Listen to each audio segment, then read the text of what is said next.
Hello everyone, so we're the Rust family over here in Tanzania representing City Life, and we were asked to do the next theme for the family talks on the church's rhythms, which is serve. And I personally was very excited when I saw this because it's such an enormous theme that comes up again and again and again through the Bible as you read it. So the first question is, what is serving? Now, I don't know about you, but whatever I'm doing, wherever I am, however I'm feeling, my first thought is, ooh, I wonder what I'd like now. I know what I'd like. I know just what I'd like right now. Whether it's what you want to eat or what you want to do, it's all about me.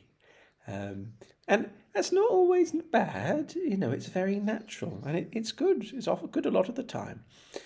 But serving means not to think about what I would like, but to think about what others would like and what they would need, really.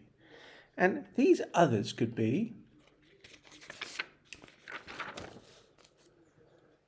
our family. Where are they? Families here, our friends, our people that we really like, and even people that we don't like and we have arguments with. And in fact, the people that we can serve also includes God. There's a bit in the Bible, in Matthew chapter 25, where Jesus talks about some really needy people. He talks about people who are hungry, who are thirsty, who are alone and away from home, who don't have any clothes, who are in prison, who are sick. And God says as part of the verse that when we see those people and we serve them and we try and help their needs, we're actually doing it for Him. It's as if we're directly doing those things for God. He says, anything you did for any of my people here, you also did for me. And that's such a powerful picture, isn't it? Now, old King Charles was coronated very recently, wasn't he? And he promised, if you were listening, he promised to serve everyone in the United Kingdom. And that means he's going to try and think about you lot and what you need and try and help you with it.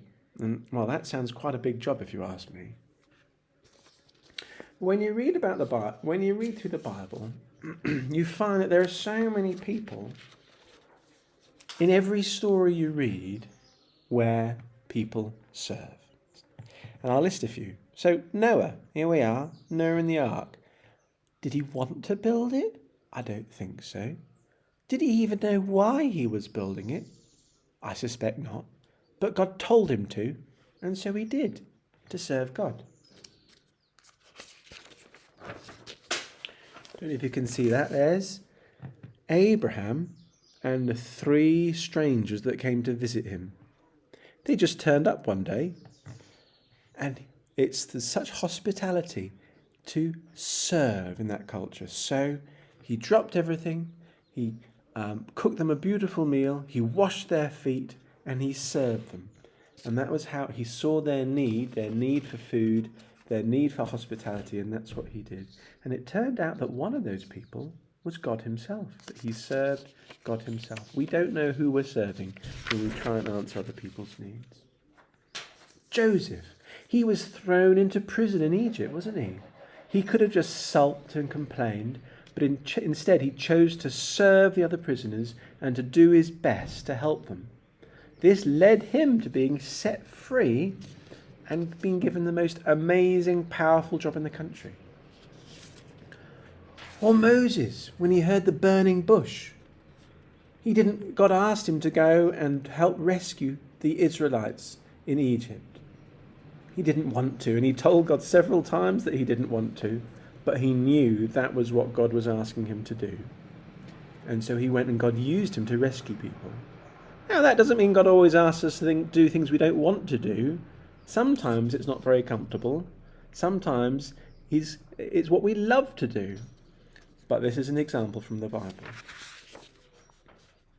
Here's Elijah, the prophet, speaking up for what he knew what was right. It was his service to God to speak out for injustice and for what he knew God had told him to say. Now, it almost got Elijah killed, but he knew it was the right thing to do. And of course, Jesus. Jesus came to earth to serve us by showing us how to love and how to live. There's a verse in Philippians 2 that says, even though he is a king, he made himself a servant to serve us, even though that meant dying for us. So many stories show us different ways to serve others and serve God.